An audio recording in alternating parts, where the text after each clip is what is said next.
Hello, this is going to be my first time being able to come to you from a video since jumping back on this channel. I have a main channel, but I just decided that it would be better for me to separate my regular content from my content where I advocate for my husband. I think both are holding each other back. On my other channel, I am a prison wife. I show my family life and the things that I go through. Try to show that we are still human, though my husband's incarcerated wrongfully, the part that everybody wants to exclude. But he is wrongfully incarcerated, but he's still incarcerated. Therefore, he's deemed to be nothing because he's a prisoner. That side, I kind of have everything. I'm an artist. I have the things that I go through with trying to maintain a household while my husband's gone, for no good reason at all. But, the obvious fact, because he was BLK and he was not afforded a fair trial. So I try to show all of that, like just regular life and how we struggle and get through, just to show others that you can get through it. Just because you were sentenced does not mean your life is over. It does not mean your family is over. It does not mean that you will not overcome it, right? It's very difficult. I'm not going to hold you. It is team way too goddamn much to actually be a prison wife. But as my husband and I have shown, I've been with my husband from day one in April 10th, 2002, when they wrongfully incarcerated him. It is now 24 years later. I'm still here, haven't missed one beat, and he has 11 more years to go on his wrongful incarceration. And we're proof. We are living proof that you can get through this too.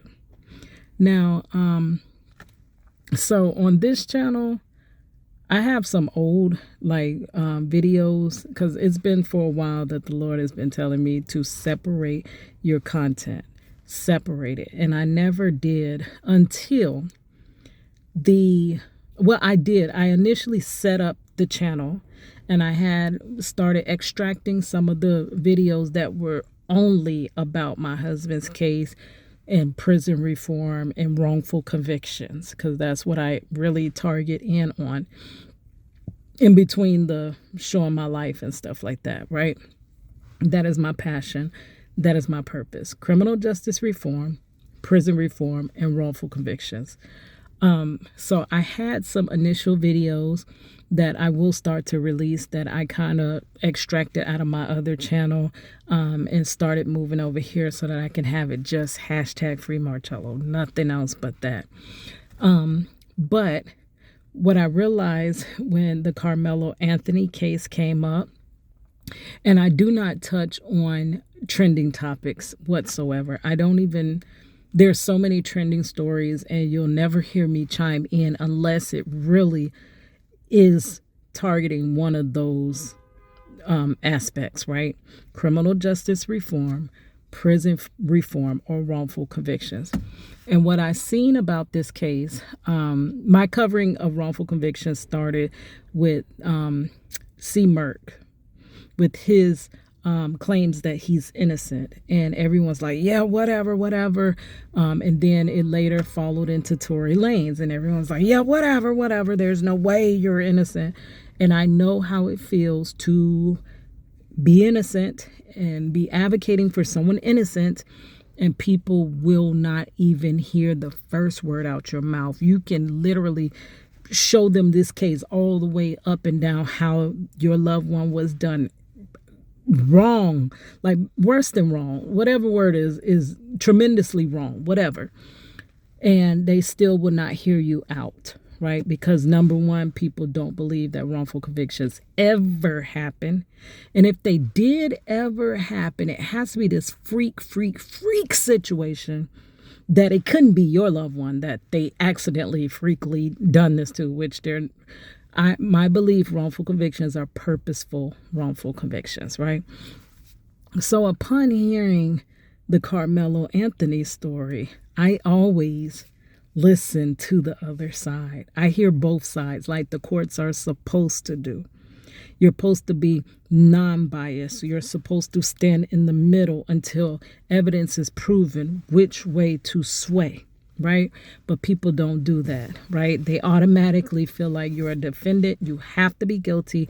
And it's almost like you're trying to convince them that they're not. Almost like the hardest game of trying to convince somebody of the opposite, right? When a person already has their mind made up. But that is not per justice, because you're to be always neutral until it's been proven beyond a reasonable doubt, right?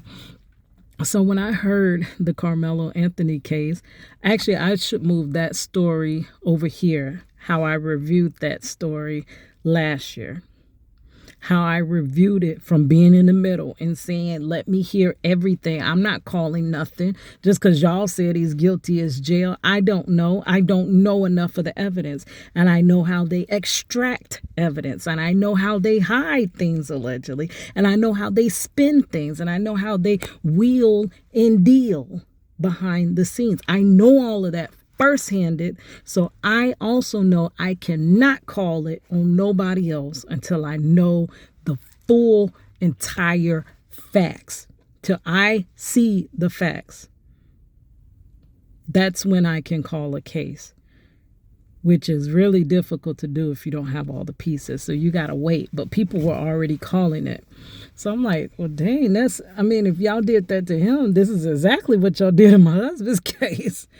And I covered it from that aspect. And then also people telling themselves, society is telling on themselves that, hey, baby, I really don't know how this justice system goes. And I'm legally blind. I am actually legally blind. I'm mentally legally blind because I don't know how none of this works. But I'm just going to blindly support the alleged system because they never get it wrong. They swore to always uphold justice, and that's what they are doing. This blind allegiance to this alleged system. So I said, these people really don't understand. So I covered it from that aspect. And then a year later, it actually happened on my sister's birthday, April 2nd. That is my sister's birthday. And then my birthday is June. And the trial was coming up right before my birthday. And I'm like, when I started hearing the pieces in the trial, I'm like, oh, snap. They did that in my husband's case. And then you'll hear a little bit more information come out and you'll be like, dang, that happened to my husband too. And then you hear more and I'm like, hold on now. Did they read from the same playbook? Because this is exactly what happened in my husband's case.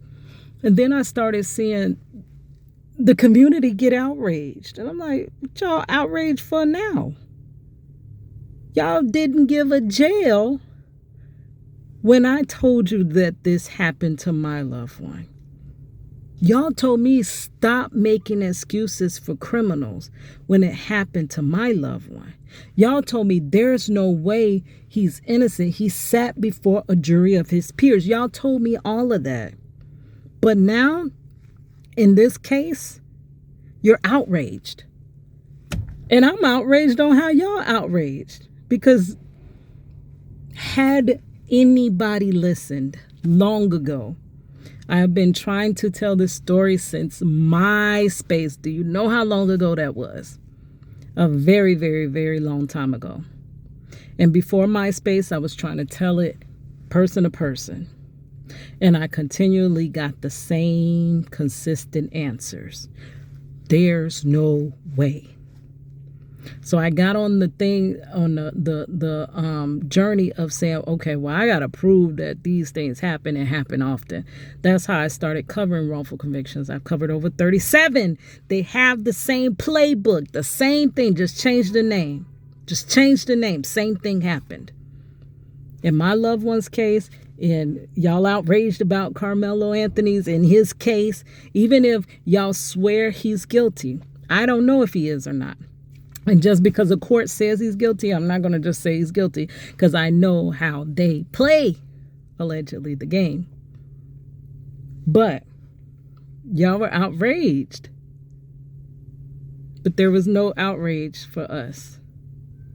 There was nothing for us. It's like immediately, and I know he was convicted, but I do know how it works where they can literally, and I try to tell people that we really should care, because it could be us, and they don't have to have evidence to prove it.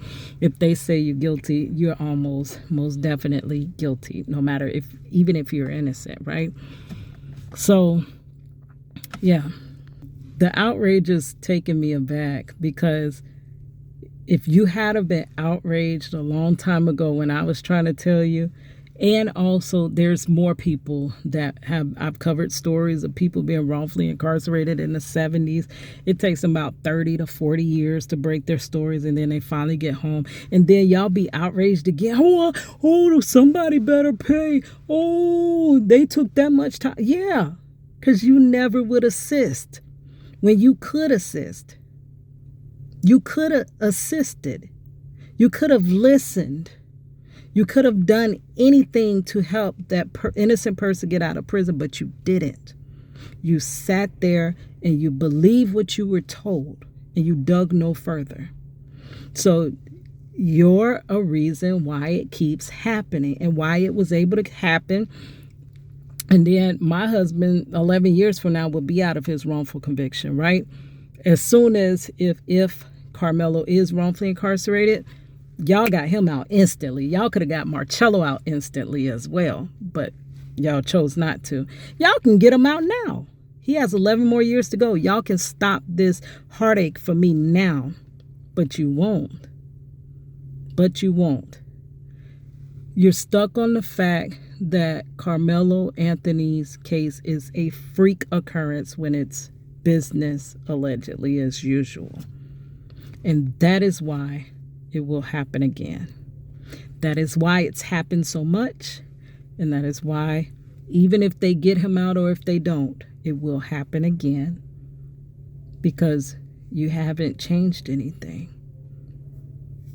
Right? You have not reformed.